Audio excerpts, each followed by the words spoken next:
Hi everyone, and welcome to my latest tutorial on how to knit the mitered square. Now, when I was researching how to do a mitered square, there were a lot of different options. And really all a mitered square is casting on a long cast on to your needles and then decreasing in the center so that your cast on, or let's look at this one, your cast on row here actually starts to fold in on itself, so it's straight and then folds in on itself to make a right angle like you see here, all of these right angles there. Now, I'm going to talk through these 4 different types of miter squares. They may look very similar, but there are some substantial differences to them. So in the first 2 that we have right here,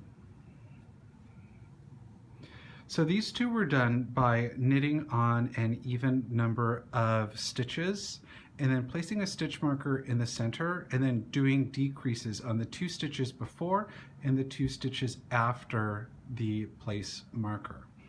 Now with this one right here, so this is a cast on 30 and then you knit up to 2 before and then you decrease 2 before the stitch marker by knitting 2 together, and then after the stitch marker there's a slip knit.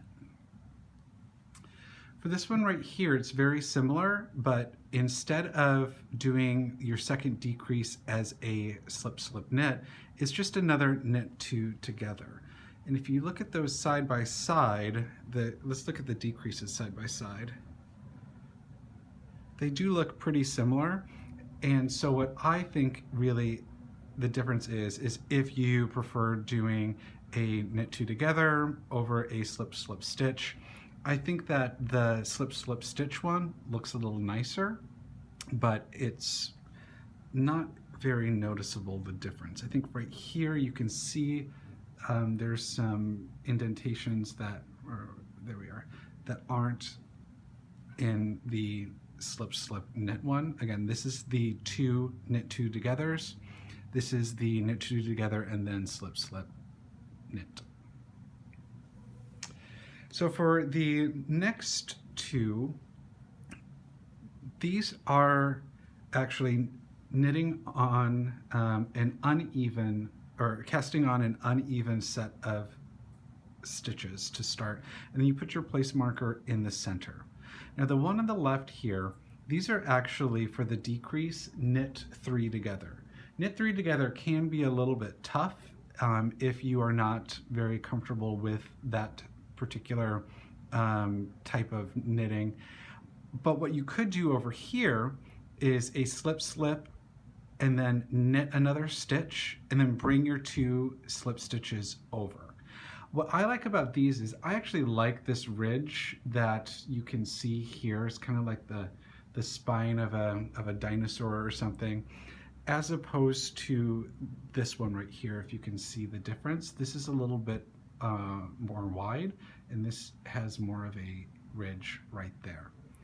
Now these squares were blocked, so this is an acrylic yarn, but I put them on my blocking board and then I stretched them out a little bit so that they were all even, because the cast on odd stitches were a little bit bigger, but they did block out quite nicely, so I just sprayed them with a little bit of water and then hit them with a shot of steam.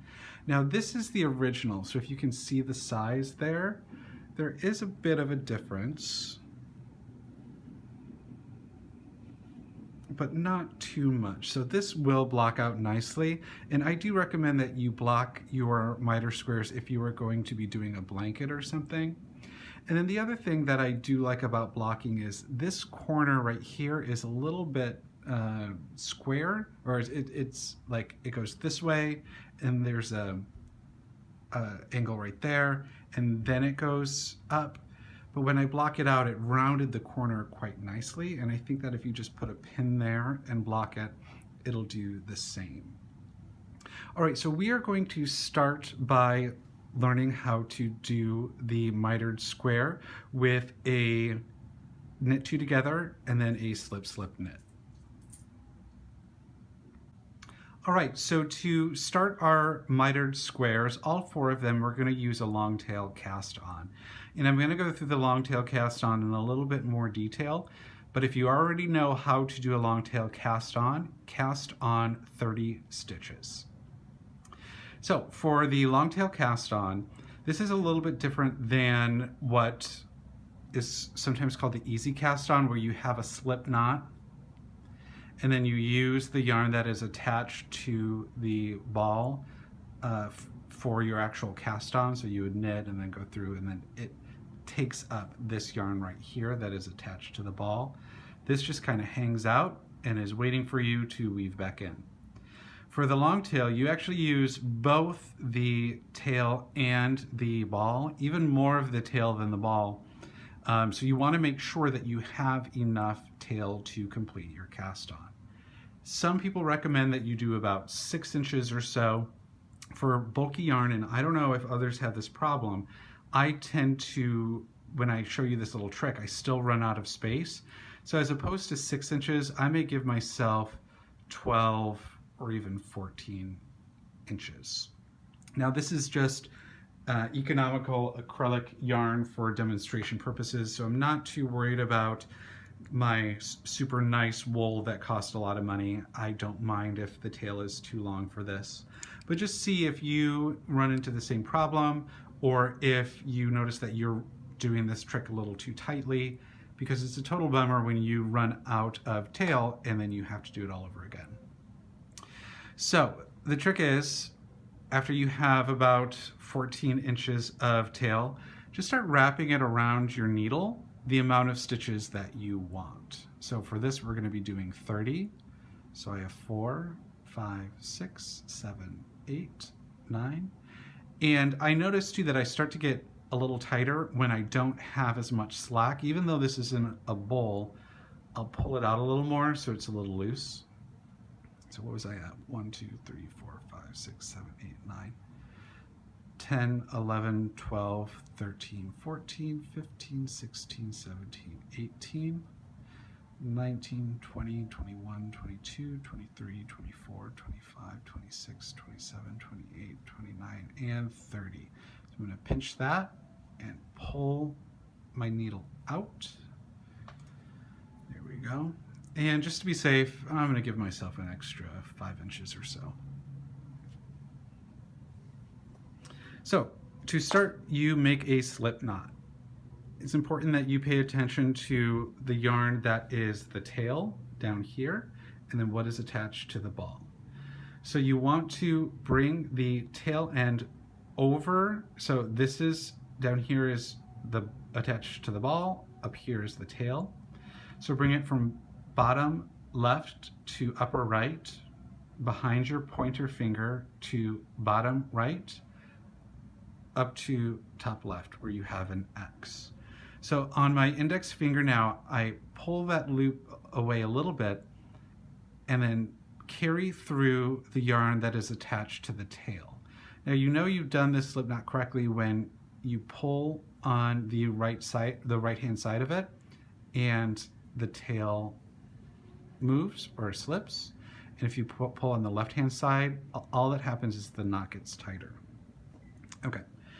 So take your needle, go through the center of your slip knot, and then turn it so that your needle is pointing to the left. And then you want to tighten this knot up a little bit. So you just pull on it. And as you can see, there's still a little bit of a gap in there when I pull on it tightly, but not too much. This is kind of a Goldilocks thing where not too much and not too little. All right, so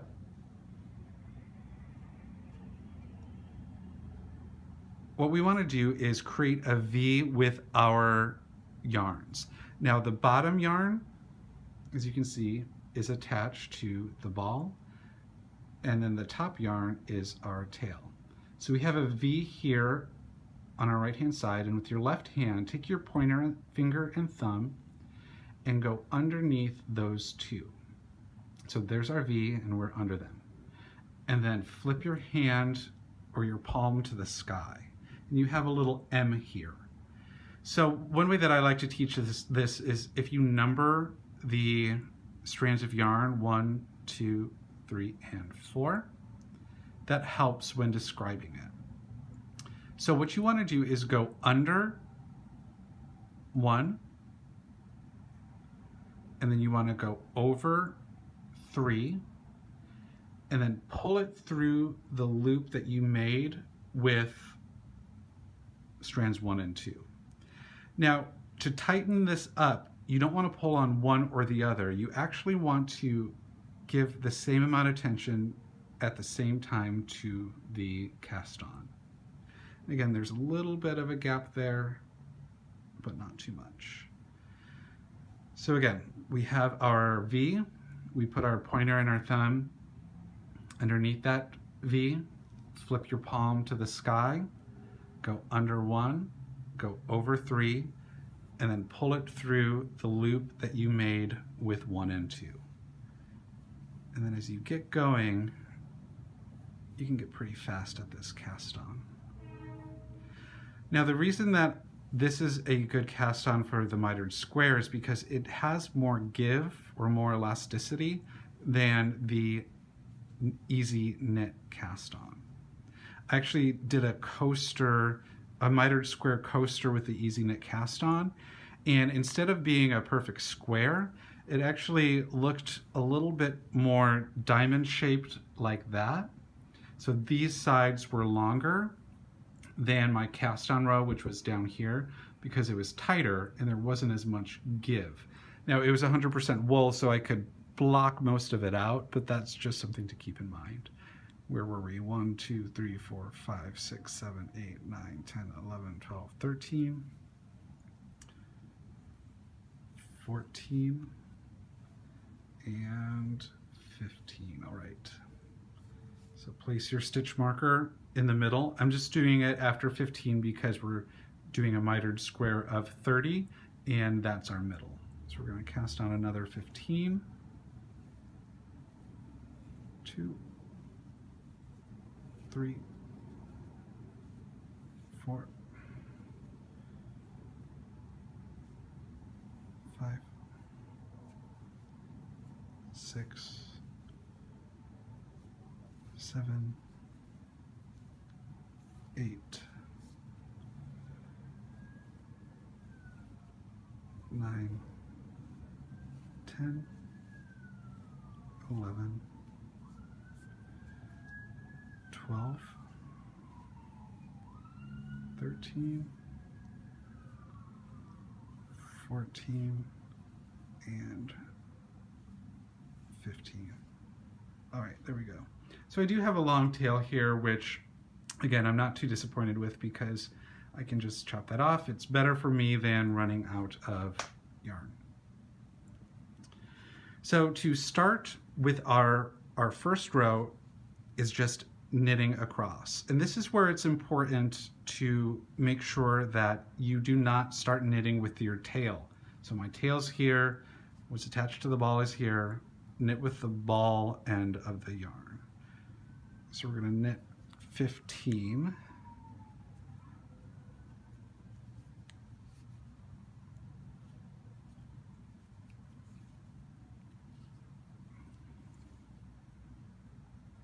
This can be a little bit tight on the cast on row, but that's okay. It shouldn't be impossible. If you are hearing your yarn, breaking, then go back and try it again. Another thing you could do is if you are just casting on way too tight, is go up a needle size in your first cast on row, but make sure that you go back to the normal needle for your first actual row of your piece. All right, so we are knitting, so we're up to our 15th. Then we're going to move our stitch marker over and then knit another 15.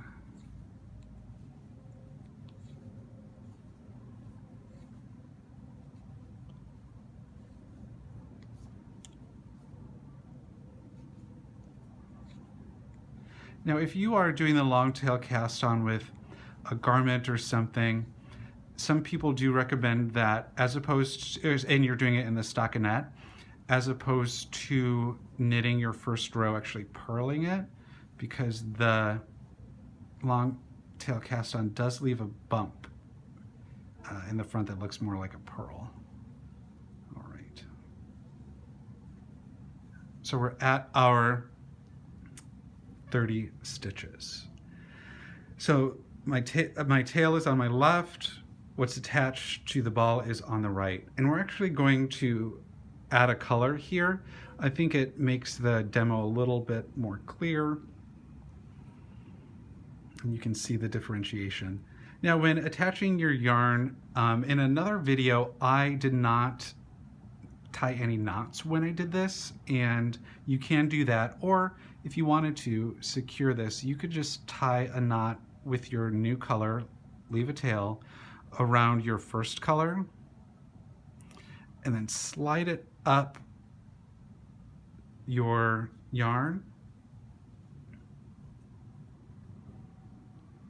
and then start knitting.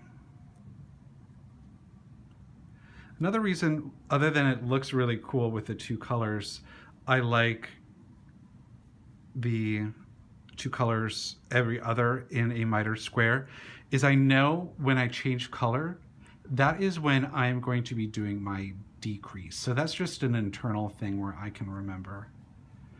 So we're going to knit with our new color all the way until you have 2 stitches before your place marker, or your stitch marker, sorry.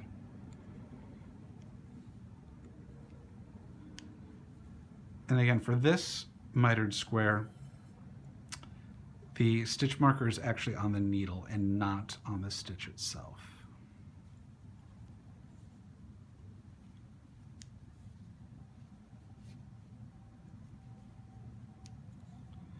All right, so I have 2 stitches before my stitch marker. You want to knit these 2 stitches together, and in order to do that, you want to go to the left-hand side of the stitch that's closest to the stitch marker, and then knit normally, but actually go through both of the stitches. See, I'm going through the left-hand side of the stitch closest to the stitch marker, and it's coming out the right-hand side next to the point of my left needle. Knit like normal, and you've done a decrease. So move your stitch marker over. Now you're going to do a different decrease on the stitches on your left needle, because these 2 different stitches actually angle the decrease in different ways.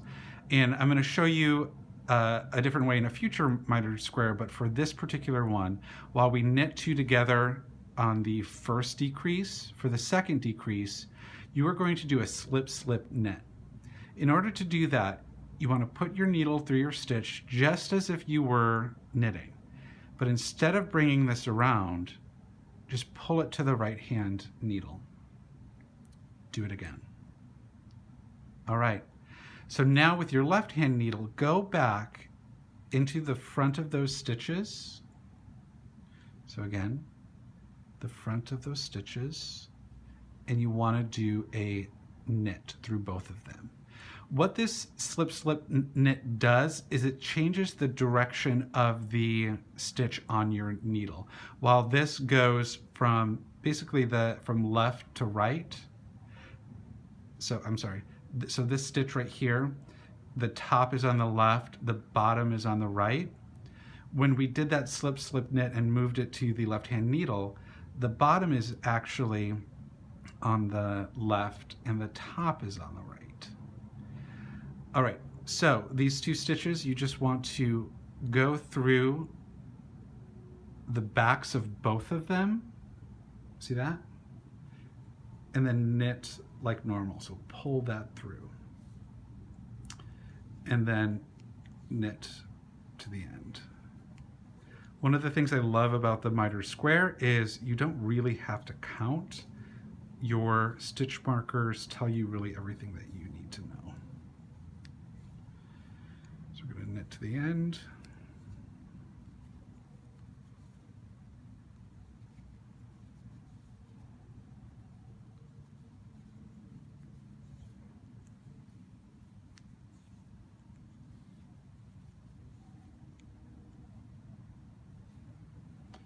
And turn your work.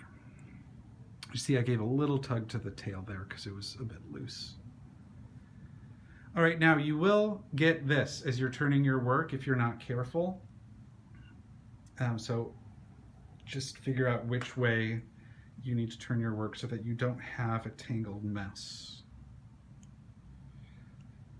Part of a tangled mess is kind of par for the course though. So for the second row of your second color, so after you've done your decrease, you just knit all the way across.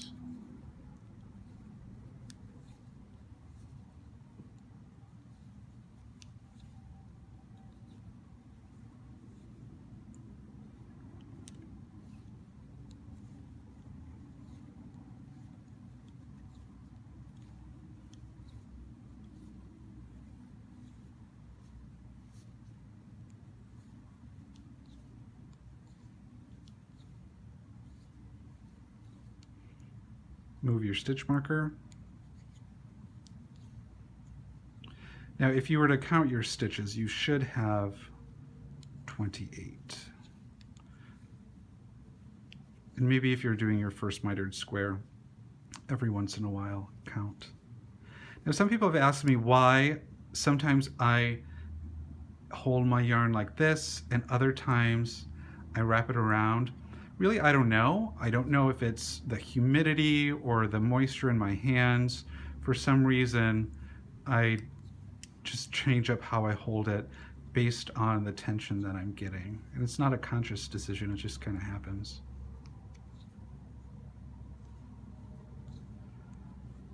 All right. So, if you watched the zigzag scarf tutorial, this is a very similar principle when you're changing your colors. All you want to do is bring your first color or your primary color up around to the outside of your secondary color or the color that you just finished and knit like normal. Now this is there's a bit of finesse that goes into your first stitch with a new color. Again, you don't want it too tight, you don't want it too loose. You just have to give it an appropriate amount of tension, and it's different for each person.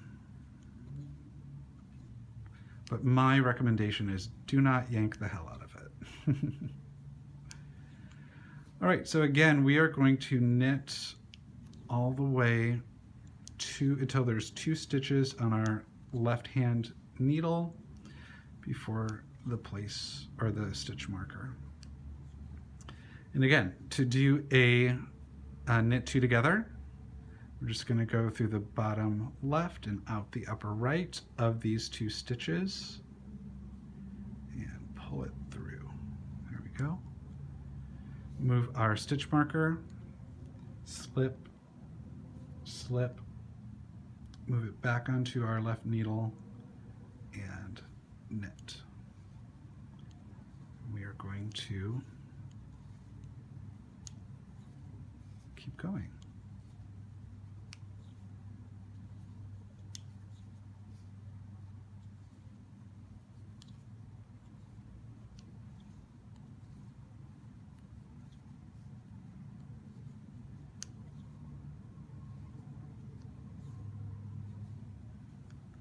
We'll do maybe one more decrease row and then move on to the next mitered square.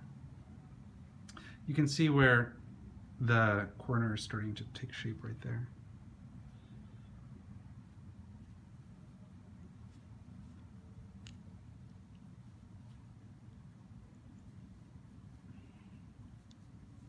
And this is just a simple knit all the way across.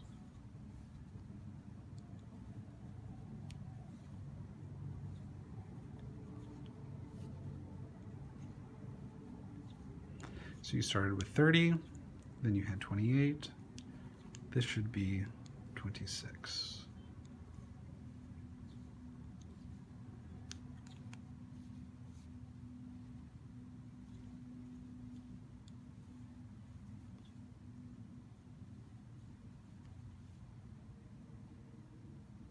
So I split my yarn there. So when you split your yarn, that's where instead of going through the loop here, you actually, see the loop? You go through the yarn itself. So you pierce the yarn, and that's what it looks like when you split your yarn.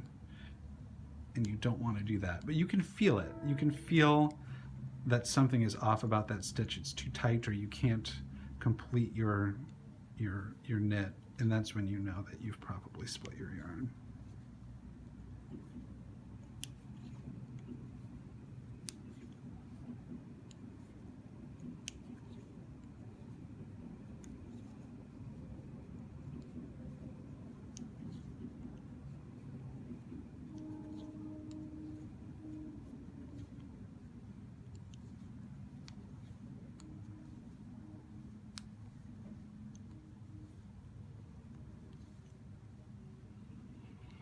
All right, so we're going to change colors again.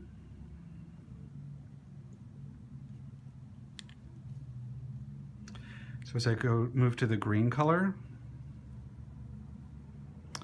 and again, make sure you don't knit with your tail. I'm going to bring it to the outside. See how this gray is underneath and the green is on top? That's what I mean by the outside. And make your knit stitch. Now, if you pull this too tight, then what's going to happen is your edge is going to be off. So you do want it to be a little bit more loose. All right, so we are going to knit two before our stitch marker.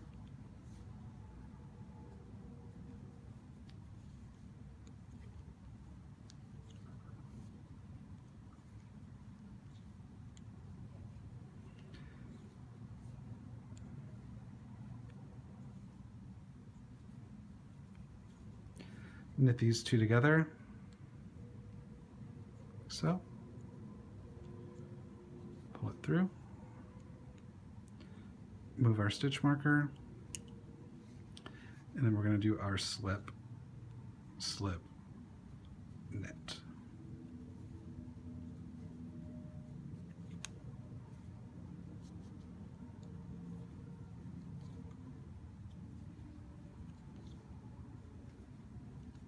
Sorry if my hands keep pulling back here. I'm knitting about 18 inches away from my body, which does not feel very natural.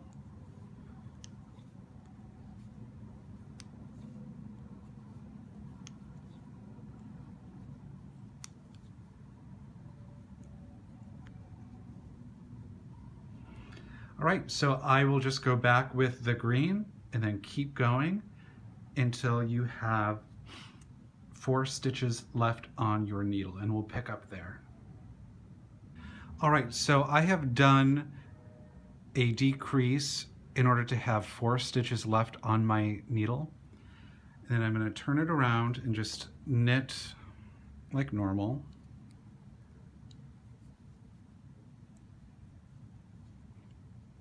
The 4, move my stitch marker. So there's 4. Turn our work. And you're going to do the same thing that you did before with your decreases. So 2 before the stitch marker, you're going to want to bring your yarn and knit those 2 together. Move your stitch marker, slip, slip, knit. All right. So let's turn this one more time.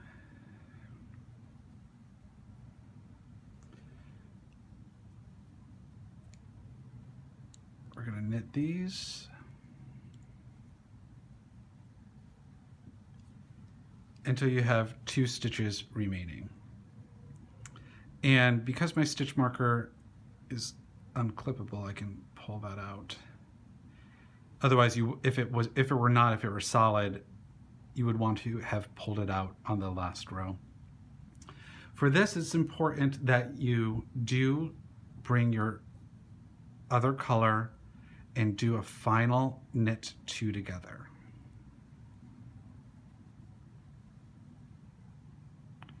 There you go. So I split my yarn.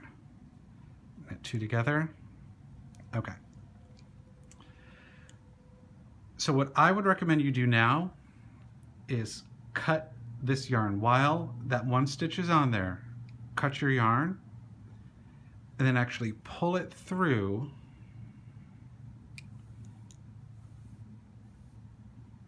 and it kind of seals it off there. Give those all a gentle pull and you have finished your mitered square with a decrease that includes a knit 2 together and a slip slip knit. Now this is the same way that you are going to finish the other mitered square that we are going to talk about in a moment, that instead of doing a knit 2 together, slip slip knit, you're going to do 2 knit 2 togethers. All right, for this mitered square, it's very similar to the last one, and it really depends on personal preference. So for this mitered square, I've cast on again an even number of stitches, so I have 30 stitches again, and I've placed my stitch marker right in the middle. So I'm going to go through and knit all the way across, same as before.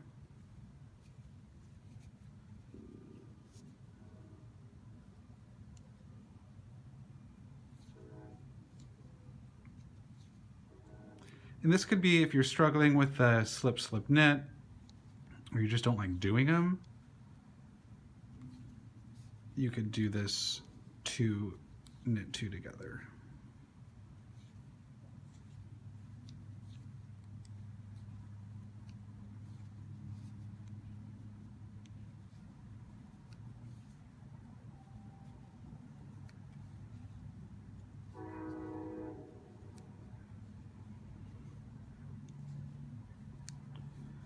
There's 15.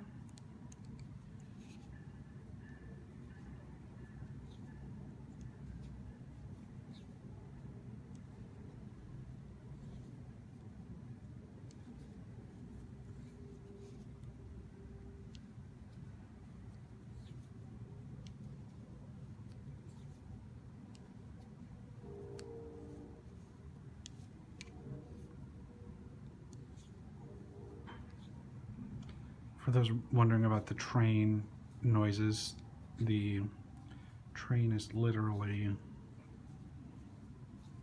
30 yards from our apartment. Although we're up quite high, you can still hear it. All right, so we have knit 30.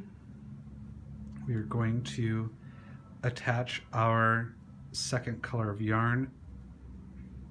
In order to do that, all you do is tie a knot with the second color around the piece of yarn that is attached to the ball.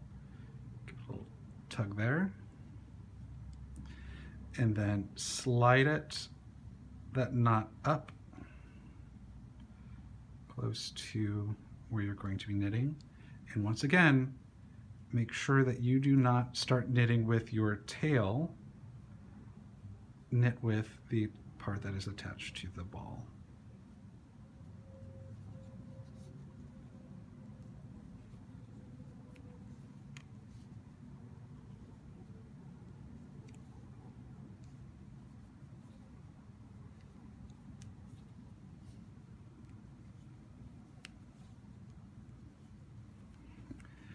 So you're going to knit these all the way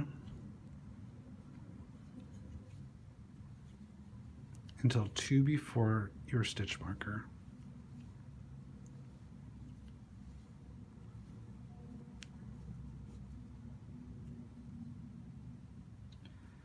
we go.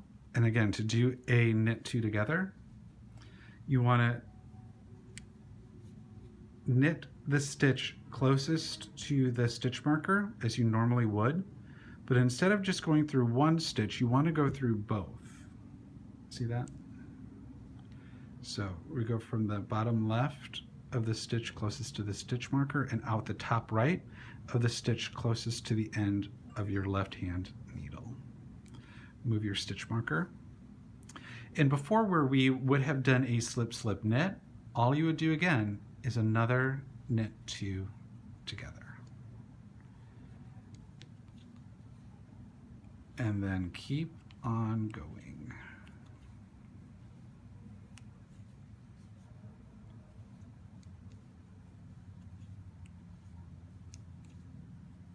Now, miter squares are really fun for either, you could do pot holders, you could do a tea towel, you could make a bunch of them and seam them together to make a blanket. That's what I think I'm going to do with all these samples that I've created. And I really liked actually felting the one that I did, even though it came out a little bit cattywampus, because I did the easy knit cast on as opposed to the Longtail cast on. I think it turned out pretty great. And each miter square takes, once you get going, maybe 20 or 30 minutes, depending on how large you make it. The coaster I made was in a worsted weight yarn, and I think I used 4.5 millimeter needles. I don't know what size that is off the top of my head. All right, so for this, our second row with the second color, just knit straight across again.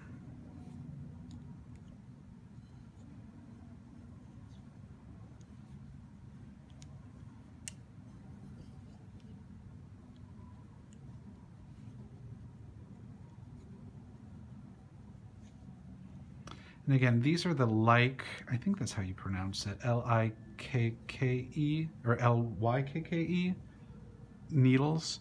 They're the interchangeable ones, and I just love them. They're the kind of driftwood ones, but they, for me, knit like butter. Okay, so this is important to show you a mistake that I just made. I split my yarn. Again, I can tell, because you should not have your yarn around both sides of your needle like that. So to fix it, you just pull my needle out and go through like that.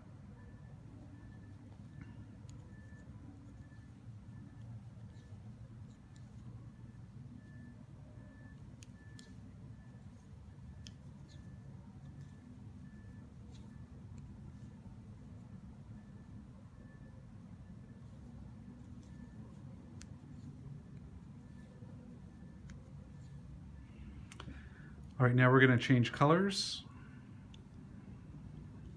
back to our primary color, or our first color of gray. In order to do that, you just find the piece that is attached to your ball, bring it up and outside of the, oh, I almost did that incorrectly, see? Up and over, or to the outside of your secondary color, and keep knitting. I did not pull that very hard because I do not want it to, if you pull too tight, it'll misshape your square. And I'll show you the edging up close in a minute here.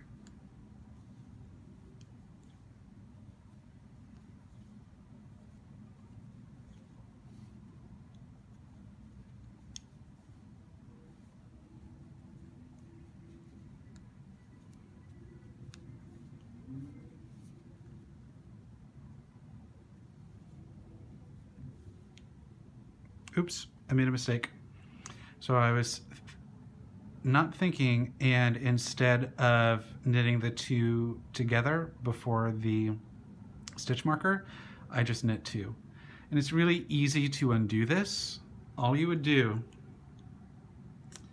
is so this is the green stitch. I put my needle back through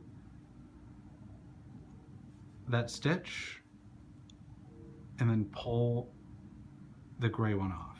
Again, put it through the green stitch and pull it off. And I'm not going to edit that out because mistakes like that happen all the time.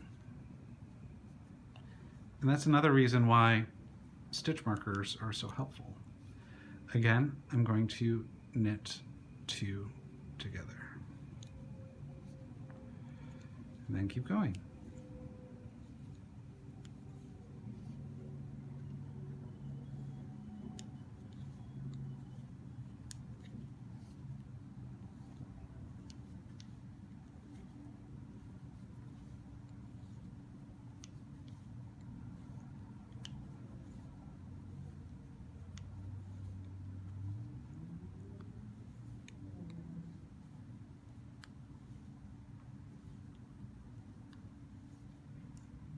All right, so the next row you would just knit all the way across, change your colors, knit all the way until 2 before the stitch marker, knit 2 together, move your stitch marker, knit 2 together, knit, and then go back until you have 4 stitches left.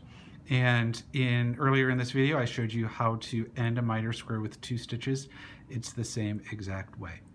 So one way to check if you have the correct number of stitches on your needle at any time is, you know that your first row is 30, your second was 28, so this should be 26. So that is 13 on each side of the stitch marker, and let's see if we have it. 1, 2, 3, 4, 5, 6, 7, 8, 9, 10, 11, 12, 13. 1, 2, 3, 4, 5, 6, 7, 8, 9, 10, 11, 12, 13. Alrighty, we are now going to do a different mitered square, and this is going to be with an odd number. Alright, so to show you squares 3 and 4, we're actually going to do those together. The one on the left is a central decrease of knit 3 together. The one on the right is a central decrease of slip, slip, and then knit 1. And then you bring the 2 slip stitches over your 3rd stitch. So you are going from 3 stitches down to 1. All right, for the second half of these mitered squares, so 3 and 4, you're actually going to want to cast on an odd number of stitches and mark the center stitch.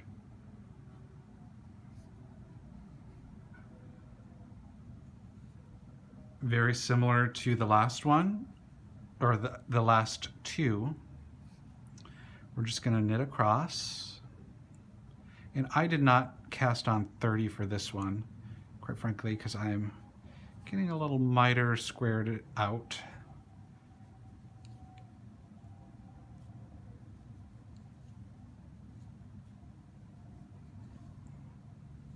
And I really like the way that the odd number mitered square looks, but I'll be honest with you, I got a little bit frustrated with moving the stitch marker every single row. And if someone out there knows how to do it without moving it, more power to you. So I see that this is my stitch marker row, so I'll pop that off, I'll knit it, and then I will pop it back on. As you can see, I changed stitch marker, so while this one does open up, it was just a little more tricky to get through the stitches each time. And again, this is on the yarn, not the needle itself, unlike the previous 2.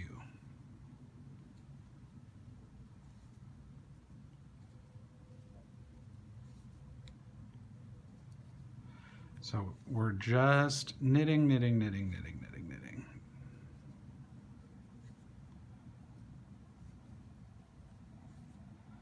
Again, this one you can do with any odd number of stitches. All right, so let's get our second color again.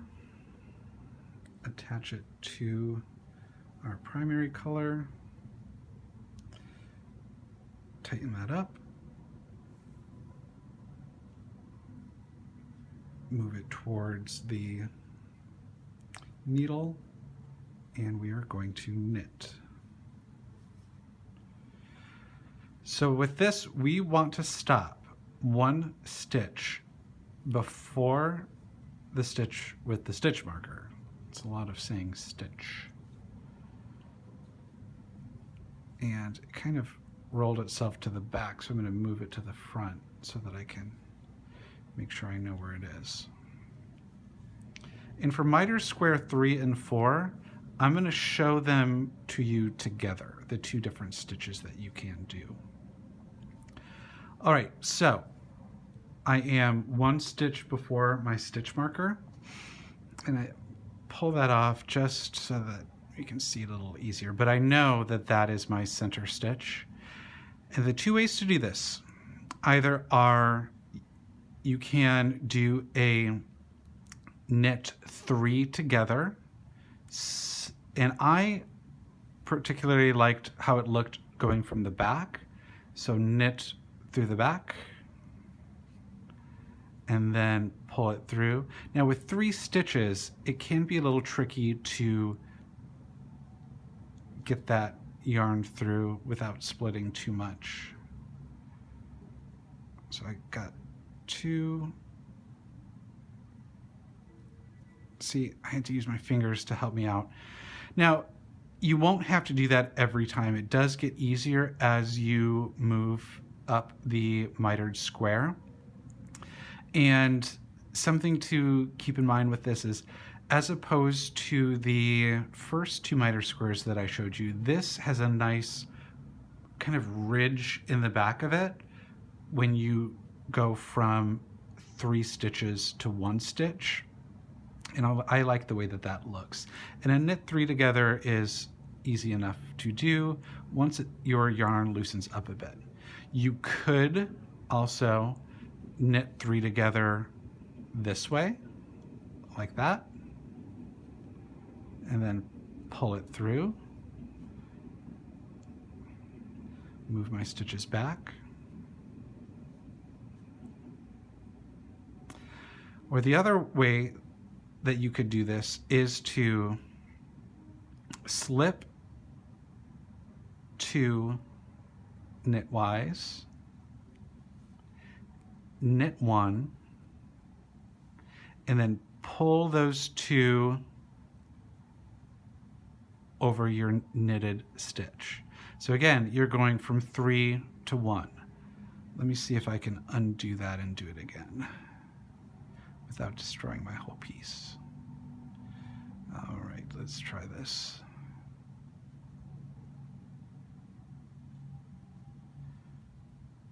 Oops, my stitches are backwards.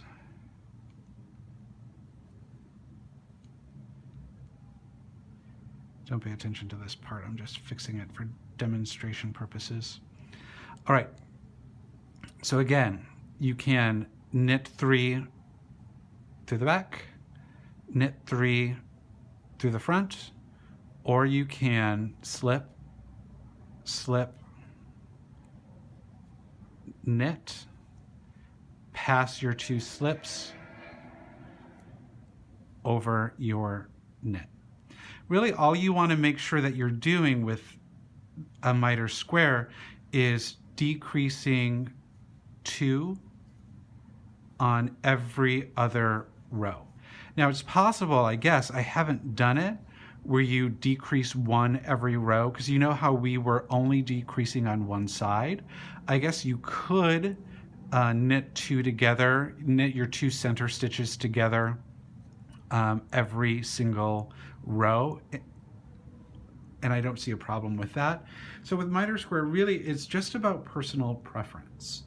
Now, a difference with this as you are ending your mitered square with 3 is, instead of having 2 at the end of the previous 2 mitered squares, so 2 stitches, you would have 3, but you would do that same knit 3 together, cut your yarn and then pull that yarn through and it will cinch it up.